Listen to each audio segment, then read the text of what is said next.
Hello everyone, I'm Joshua Clement with Lighty Contractors, and today I'm going to talk to you about problems with shadowing when installing drywall. The most common problem for shadowing on your drywall is actually the studs behind it.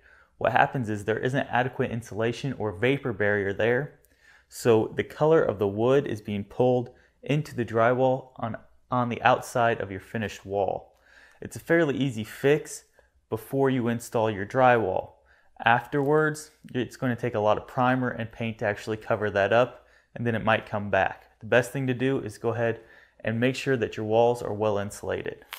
If you're using an unfaced insulation or spraying insulation, the best thing to do is make sure you have a good vapor barrier. For that, I like to use some Visqueen, staple it onto your studs before you put your walls on. That way that moisture can't soak through your walls and onto your drywall. I'm Joshua Clement with Lighty Contractors. Thank you for watching, and good luck with this project.